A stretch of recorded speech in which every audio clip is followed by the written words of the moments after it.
Rahim. Assalamu alaikum wa rahmatullahi wa barakatuh.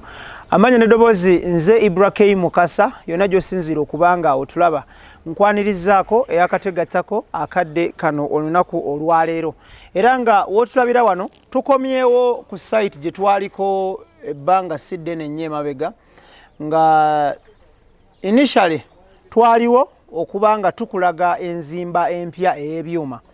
This time round tukomyewo tutunuulire omwaliiro ogusooka mu luzungu gwe bayita first floor. Baguteekateeka batya, bazimba batya, ebyuma bino ebyogerwako babiwanikayo batya n'ebintu ebigwa mu kkoweryo.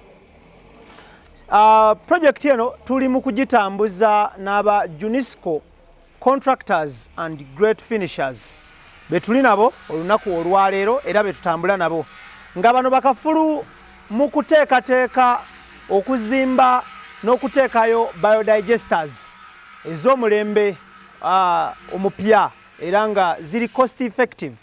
N'enzimba eno nayo era twagezezaako okugezaako okukola okunoonyereza ng'era nayo eri cost friendly and cost effective. With me here negatiddwako of course Mwami Kimbo wono era nga naye engineer twaliko naye gye buvuddeko gwenja okusaba ababuuzeeko esikonda ntono nnyo tulabe ekiddako. Abatulaba tusanyuse nnyo nate okuddamu okubalaba n'obuwagizi bwe mutuwa tuweeyanzizza nnyo tuweeyanze tugende mu maaso aba Junisco bwetyo tukola emirimu gyaffe atutambula ne bakasitoma baffe mu bulungi. Tweyanziza nnyo twegatiddwako omwami ate ono ye mupya luli tetwali naye nga bamuyise Mwami Aswa Ivan gwenja okusaba abuuze ku batulaba. Sokera ddala neyanziza nnyo nange okunsanga wano fenga aba Junisco tubeera ne projects nyingi omulundi ogwasooka bwe mwagira wano temwansangawo kituufu bayi balina gye bantumyeko kukola ku mirimu emirala so mbeeyanza nnyo era nebaza nnyo Mukama Katonda nti nange nfunye ku mukisa guno nembeerawo naye ngaffe aba Junisco ekizimbe nga bwe kiraba kulu Ibra agambye kiri cost effective kiri cost friendly kisevinga bingi nga bwe mukiraba tujja kwongera obaweereza ebiddako. Thank you. Mwami Engineer Farouk Sekabira nsaba obuuze ku balungi abatulaba. Abatulaba nate twongera okubeebaza okutuwagira actually okwebaza mu Junisco tuyinza obutakukomya naddala big up to you Ibra ne team yo. Thank you. Mwebali nnyo kubanga emabega awo tufunye obuzibu n'essimu naye ekituufu ku luno twalwanye nnyo tubeere nga tubeera n'essimu bbiri simu eri gye twasooka okuba naye enkadde eyazeeko tukyebaliza Omukama Katonda kaakati n'essimu empya eri gye twabawa ku projekiti esembyeyo era nayo kweri so layini zezo zonna tugenda kutambula nazo sebo ku mulundi guli lwe twasemba okujja ennyumba eno teyali nkube plasta bwe kiri kaakati mwambagenda okujja twali tuggala kakati nga tuggala then nga tufitingamu okono omusenyu madirisa okubeera nga gasetinga kakati ku mulundi guno tulaba nti tumaze okuba plaster nga bwali then kakati twagala tulabe ku floor esooka etuyita first floor ki ekiriyo mu mbeera eno tugenda kubeera nga twongera okunyonyola abantu briefly kubanga abamu babuuza nga siraabu eno eri etya naye ebbanga lyemazeewo eddene ddala tugenda kugiraba nti nnungi nnyo ate tugenda kubeera nga twongera okutambulizaako emirimu emirala nga bwe tunaalaba naye ku mulundi guno engeri gye tuli nti tuli basatu njagala mbeemuuko katono abantu bano njagala bongere okunyonyolako kubanga it is always good okwaniveiringa abantu abapya in the company like Engineer Ivan here twagadde tumaniveiring naye abantu bongere okumutegeera ne Engineer Kimbo woono naye nga tubeebaza nnyo okutuwagira mwenna abatuwagidde emitala w'amayanja ne Uganda wano. Okay, Extra Digest mugoba nsonga Ibrahim Mukasa gemanya gange yona gyosinzira okubanga otulaba tusinzidde Masaka Road wano bayitawo Maya wetuli olunaku olwaleero era nga twagala okubanga twongera okuttaanya ensonga ku nzimba eno empya ey'ebyuma gye twagala okubanga tulabanga buli kintu kitambula bulungi. So mu mbeera eyo I think njagala tutandikire wano Engineer Ivan nga tetunnagenda wala nnyo. Yes, please. Nina omwami be twali tuwayawayamuko nabo nga batunnyonnyola ebika bya seminti. Actually we ntuuse wano era nkikubuuzizzaako off camera. Seminti ono afuluma ebika bingi. Yes. Grades ez'enjawulo. Yes, please. Naye twagala otunnyonnyole seminti kyazimba kalina, seminti kyatazimba kalina. Era entabula ebeera etya. Abantu ebweru eyo bawulira ebigambo SEM2, SEM1, 32.5 bwe bityo. Abantu tebabimanye but baagala okubimanya from an engineering perception. Okay. Yeah. Webale nnyo omukulu Ibra once again. Cement ayinza okwawukana okusinziira ku manufacturer gwe tuyita amukola.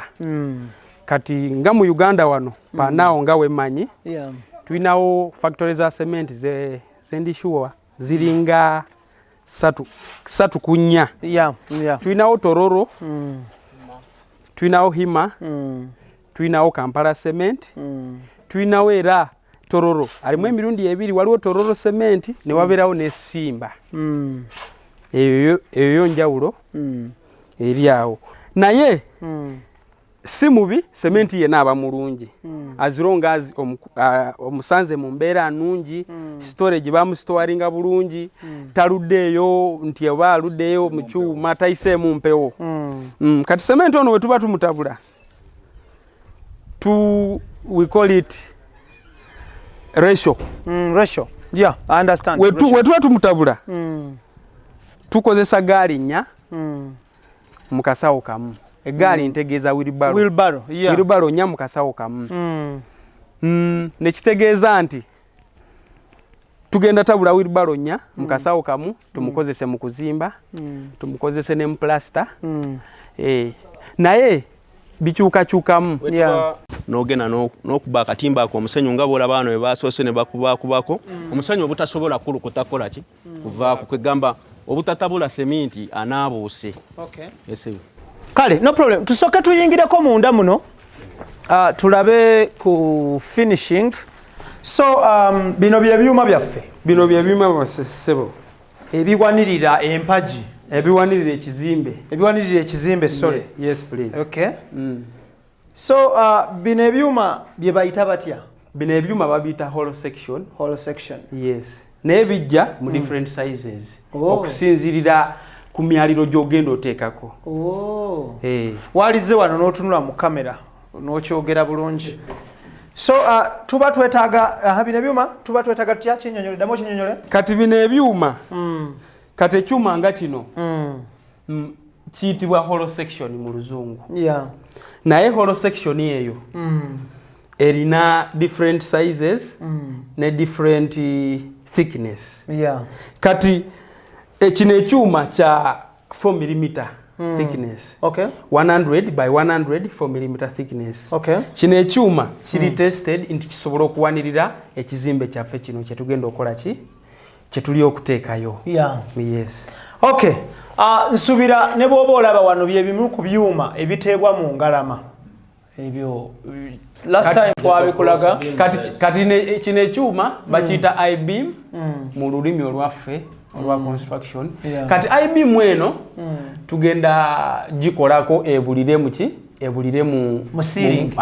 Mu ceiling oba mu musenyu. Tugenda kiteekako akatimba like nga we tutaddeko wali ebweru. Tugenda kiteekako akatimba tukiriise tukitakuliisa tukiriise omusenyu mpola mpola. We kijjula omusenyu tujja kikola finishing kiberenga kivuddeyo bulungi kirabika bulungi. Okay. Yes, please. Okay. I think kyekyo twe twasembayo kubeera wano baali tebannakola finishing ono plastering. Yes, please. Akoleddwako era embeera ogiraba. Kati n'ekirala ndowooza finishing ono bamulala. Finishing twatandikidde wano. Nedinisa zakubiddwa finishing bulungi.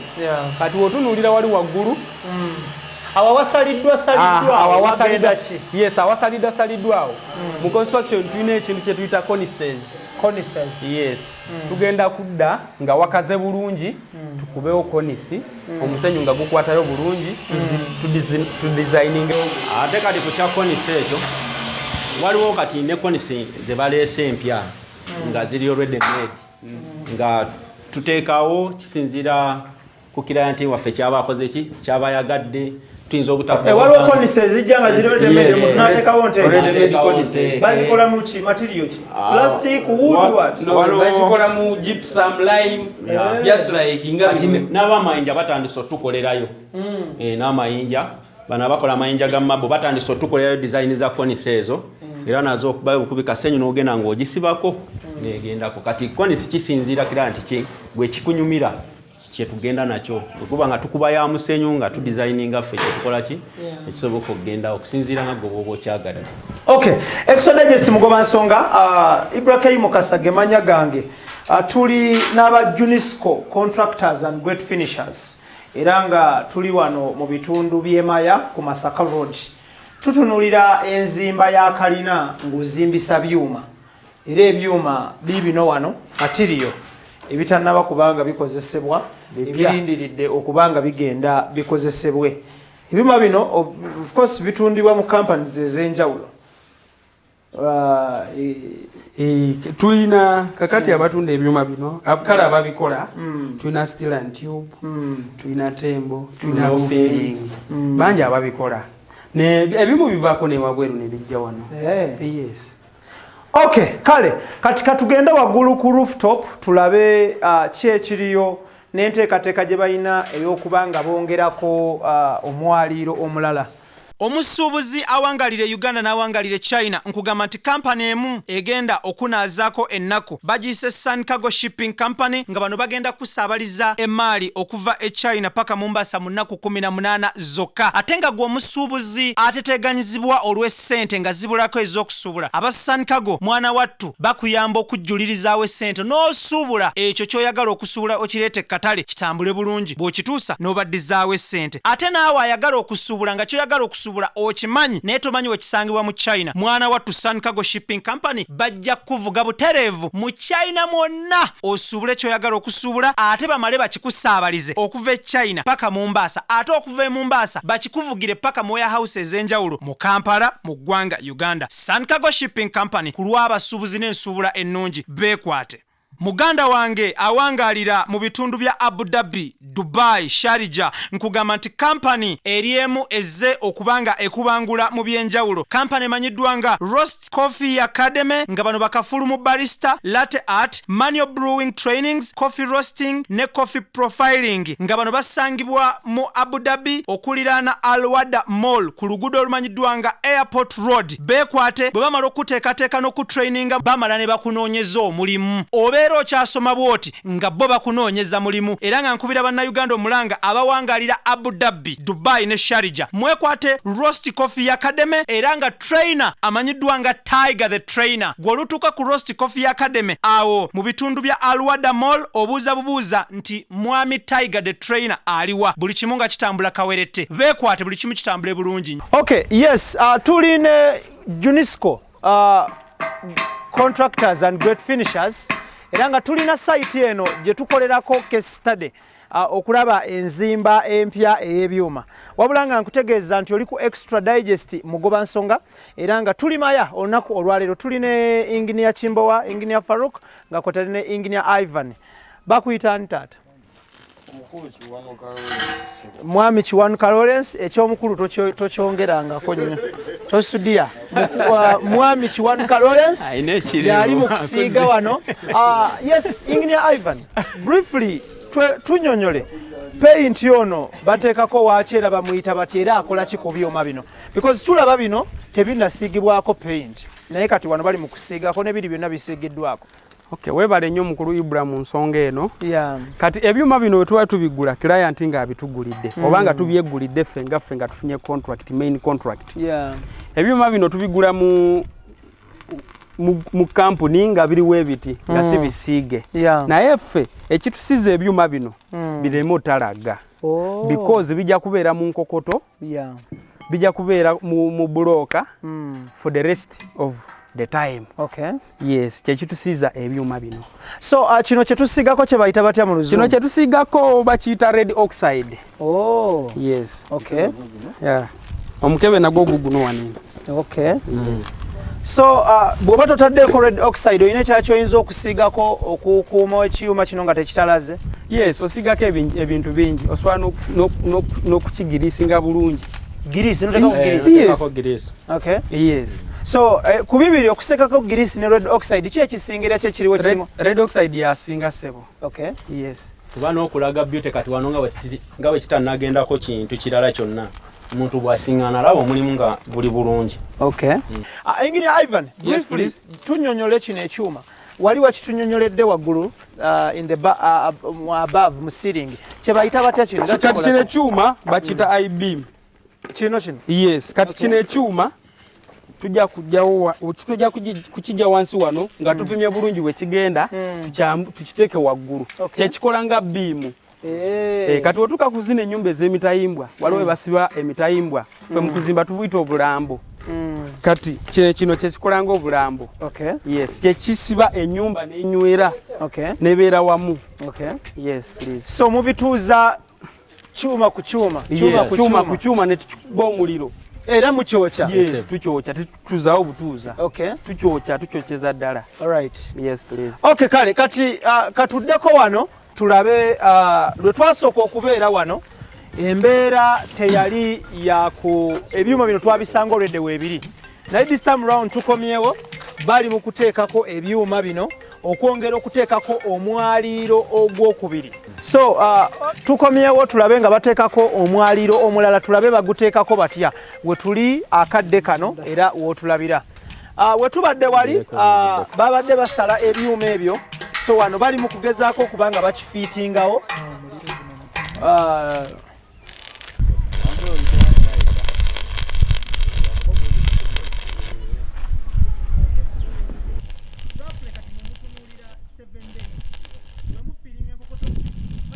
Okay, kakati wano we tuli ebyuma bwe bamala okubisala baleeta ne batuuzaako bali mu kugatta. I think Ivan, osobola okutunnyonnyola wano embeera eno eri mu kugenda mu maaso. Yes, please. Mr. Ibra, once again weebale nnyo kumpa ku mukisa guno.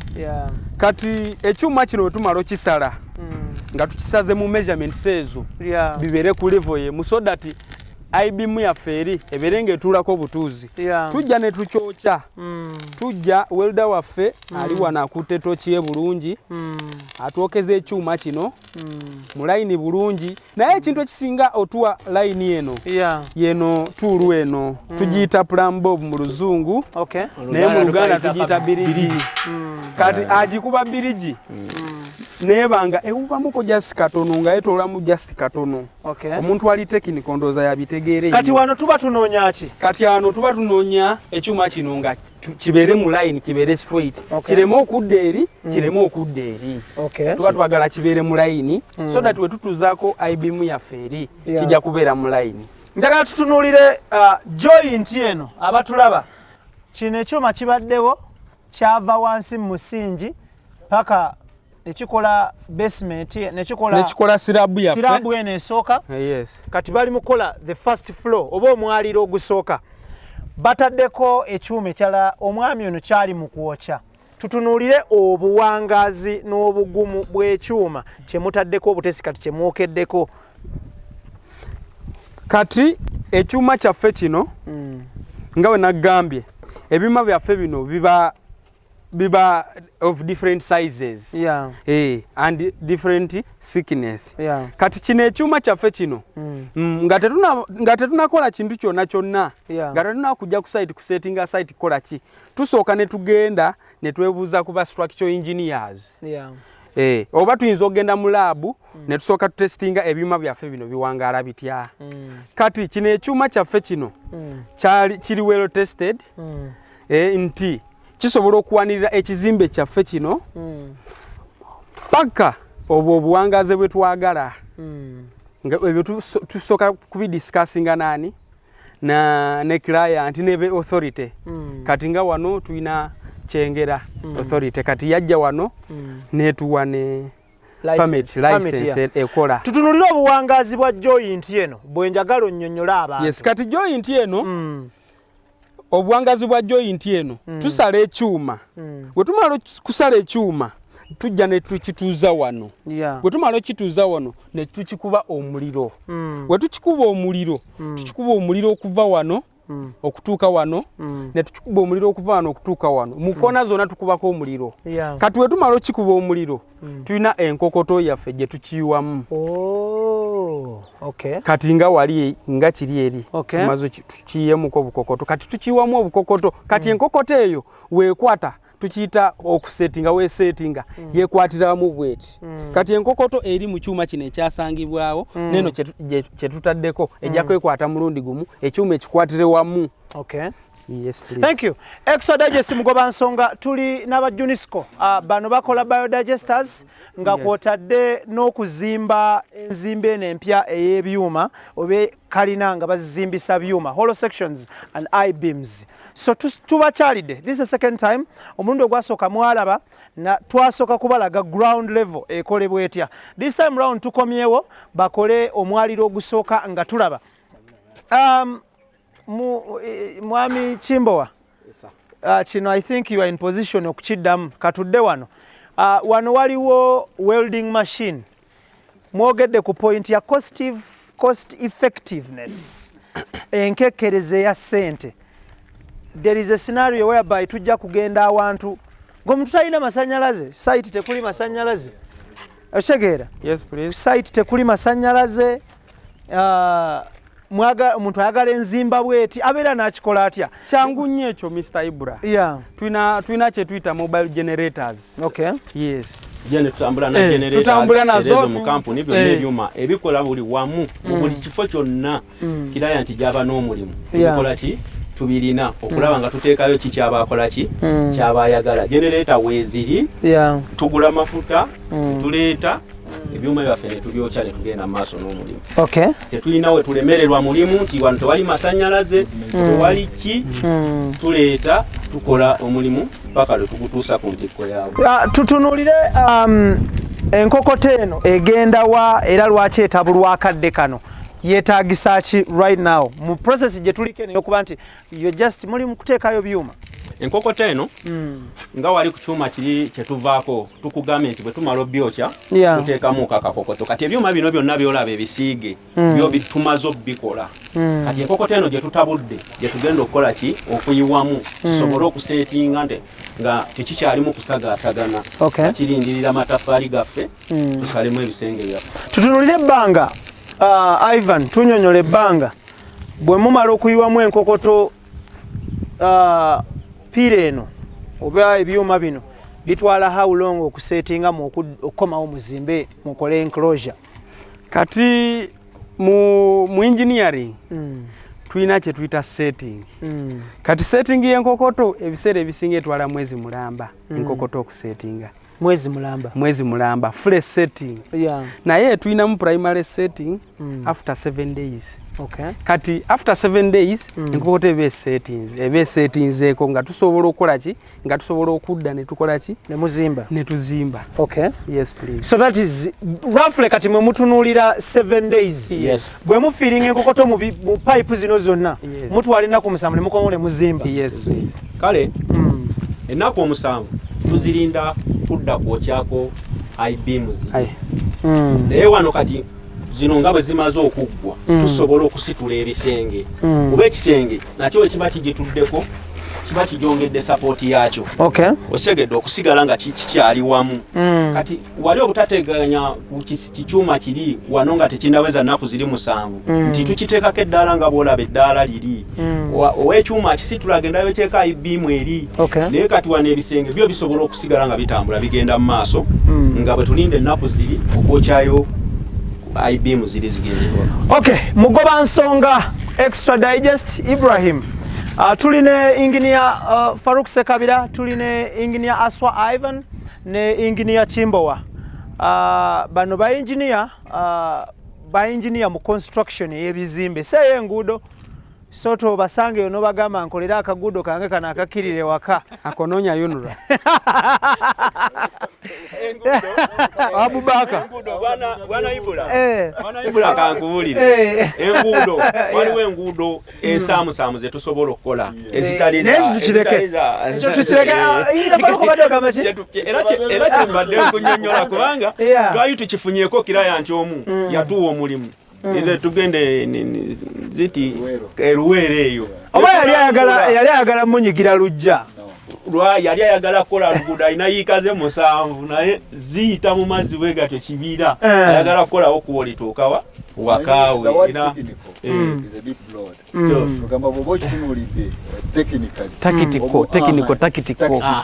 so kakati mu mbeera eyo ogenda okulaba nga ekintu okikoze ate n'okijjamu bulungi nga bwe kirina okubeera. So enamba y'essimu eya Junisco contractors and great finishers weeri awo ku screen zombi za Airtel ojja kubanga obakubirako via WhatsApp, ojja kubanga obaweereza message via WhatsApp, musobole okubanga mwongera okwogerezeganya.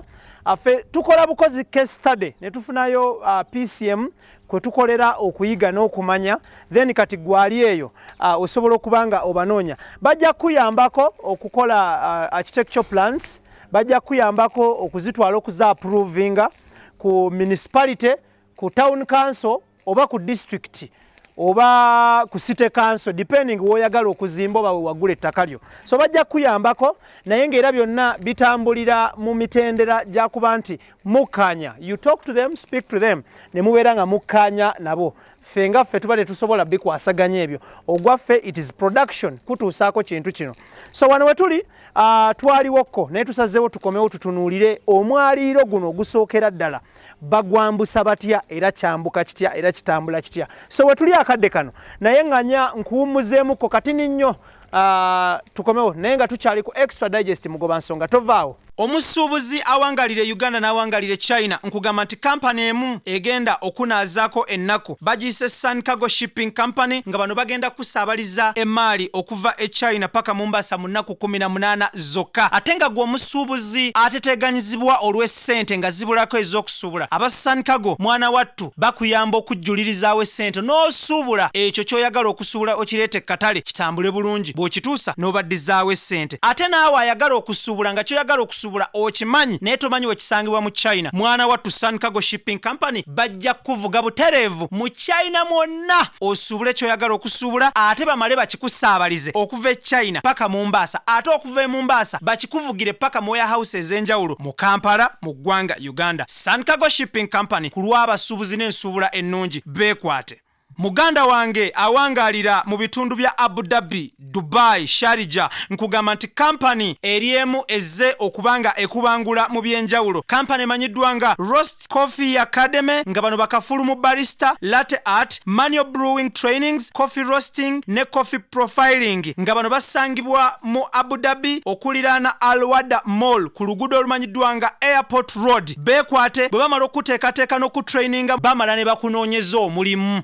Okyasoma bwoti nga bo bakunoonyeza mulimu era nga nkubira bannayuganda omulanga abawangalira Abu Dhabi, Dubai ne Sharjah mwekwate Roast Coffee Academy era nga trainer amanyiddwa nga Tiger the Trainer. Gw'olutuuka ku Roast Coffee Academy awo mu bitundu bya Al Wada Mall obuuza bubuuza nti mwami Tiger the Trainer aliwa, buli kimu nga kitambula kawerette. Beekwate buli kimu kitambule bulungi. Okay, yes kulikayoko mu kuwumula kwe tubaddemu okwo.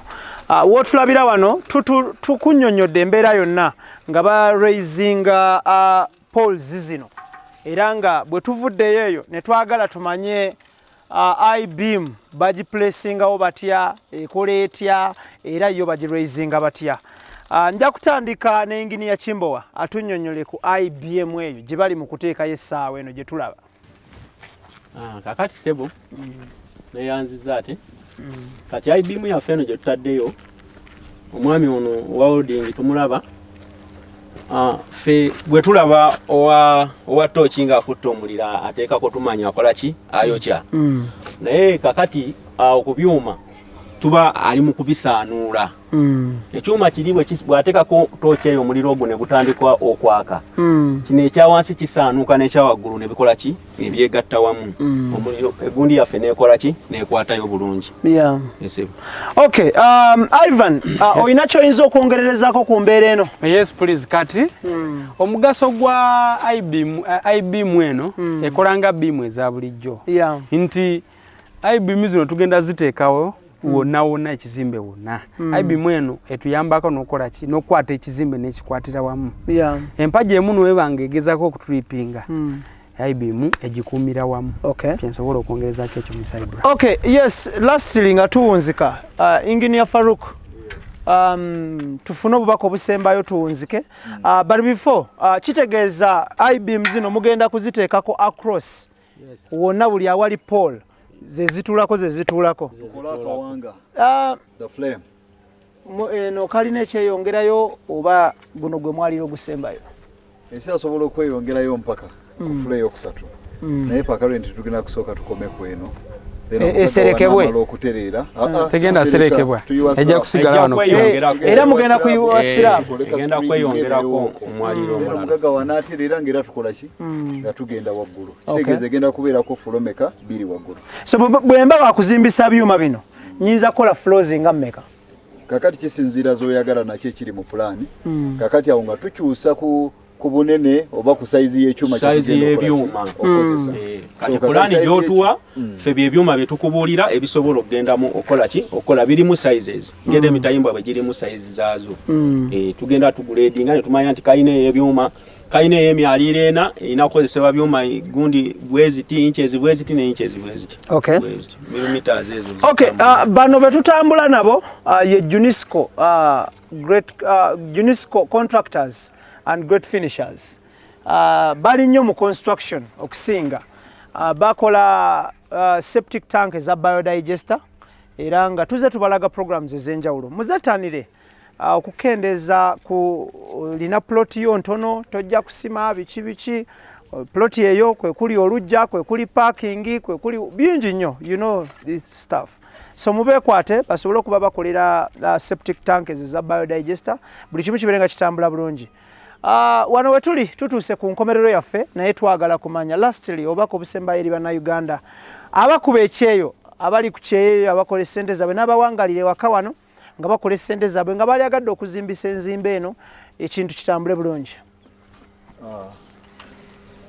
Nsobola bagamba batwetanire kubanga effe Junisco contractors tetukyuka wabula nga bulijjo twagala okubalaganga ku faces empya buli walaba nalinga munze kanererejja neneta kimbo oyo ne kimbo wawererejjemu kakati ndeza Ivan kakati buli stage tukako tubaako omuntu gwe tuleeta kuba tujja kutuuka ekiseera ate nga twogera ku plumbing this time it will not be Farouk again era okubeera ng'akola ki ng'aleeta plumbing wabula batwetanire kubanga it's a batch of people yetuli okubeera nga tubaweereza wabula n'ekirala twongera okubajjukiza ensonga yaffe eri yakamese tambula nti omuntu oli awo oyagala okuzimba ekizimbe kyo naye mutuufu toteredde kubeera ng'okimala ekimere ekikutuuleko kigwe n'okugwa kimeremu enkonge wabula tukubire twogere kasente tujja kuwola obutubula mu kasitoba kasitoba n'ekyapa noba ne planning eriwera approved tujja kubeera nga tukutamba bano banzimba ku waliwo abatalina byapa nga bandagaano oba tukalubiriza kuba ate kati tuba tulina ogenda ewa ssentebe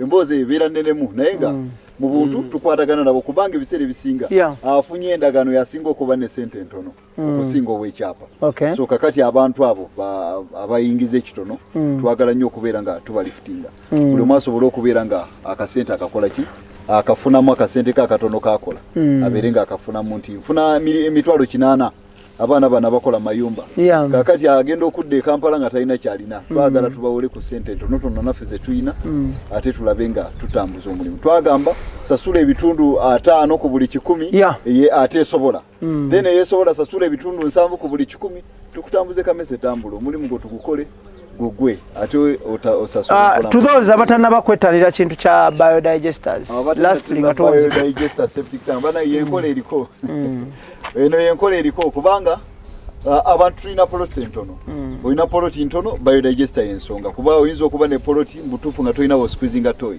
kitegeeza kola toy munju with the biodigester this time osobola okubeera ng'olina toy munju ate nga ne poloti yo gyeyagerako ku butono bwayo so twaddayo ku bisale byaffe bya miliyoni 3 promotion sebo mukama wange twagibwawa jan yagwako then tujibongerayo weeks 2 kuba esimu yali teriiko akati simu zazzeeko bannange yaweddeko ng'ennaku z'omwezi 14 leero ndowooza 18 kitegeeza nti 19 kitegeeza yaweddeko so kaakati twazeeyo bupya ku miliyoni 3 for home consumption abaagala ennene eza komino miliyoni 5 n'ogenda waggulu ngere tunaba twogedde singa banaabettanidde obunamba bwaffe obuli screen okay enamba zaabwe ez'essimu aba Junisco kweziri okwo bakubirako n'osobola okubanga wayawayamuko nabo tetugenda kubanga tusukkawo olunaku lwaleero nja kwebaza Idris Lukwago Daniel Keith Kanabe nga kwotadde ntonese na bulya tukwatagana omulundi oguddako mbadde Ibrahim Mukasa ku lwa Extra Digest mugoba nsonga mbagaliza akadde akalungi see you next time omukama katonda abakuume assalamu alaikum wa rahmatullahi wa barakatuh omusuubuzi awangalire Uganda n'awangalire China nkugamba nti kampani emu egenda okunaazaako ennaku bagiyise Sun Cargo Shipping Company nga bano bagenda kusaabaliza emaali okuva e China paka Mombasa mu nnaku 18 zokka ate nga gwe omusuubuzi ateteganyizibwa olw'essente nga zibulako ez'okusuubula aba Sun Cargo mwana wattu bakuyamba okujjulirizaawo essente n'osuubula ekyo ky'oyagala okusuubula okireete katale kitambule bulungi bw'okituusa n'obaddizaawo essente ate naawe ayagala okusuubula nga ky'oyagala okusuubula okimanyi naye tomanyi wekisangibwa mu China mwana wattu Sun Cargo Shipping Company bajja kuvuga butereevu mu China mwonna osuubule ky'oyagala okusuubula ate bamale bakikusaabalize okuva e China paka Mombasa ate okuva e Mombasa bakikuvugire paka mu warehouse ez'enjawulo mu Kampala mu ggwanga Uganda Sun Cargo Shipping Company ku lw'abasuubuzi n'ensuubula ennungi beekwate muganda wange awangalira mu bitundu bya Abu Dhabi, Dubai, Sharjah nkugamba nti kampani eriemu ezze okubanga ekubangula mu byenjawulo kampani emanyiddwa nga Roast Coffee Academy nga bano bakafulu mu barista, latte art, manual brewing trainings, coffee roasting ne coffee profiling nga bano basangibwa mu Abu Dhabi okuliraana Al Wada Mall ku luguudo olumanyiddwa nga Airport Road beekwate bwe bamala okuteekateeka n'okutraininga bamala ne bakunoonyeza omulimu obeera okyasoma bwoti nga bo bakunoonyeza mulimu era nga nkubira bannayuganda omulanga abawangalira Abu Dhabi, Dubai ne Sharjah mwekwate Roast Coffee Academy era nga trainer amanyiddwa nga Tiger the Trainer gw'olutuuka ku Roast Coffee Academy awo mu bitundu bya Al Wada Mall obuuza bubuuza nti mwami Tiger the Trainer aliwa buli kimu nga kitambula kawerette beekwate buli kimu kitambule bulungi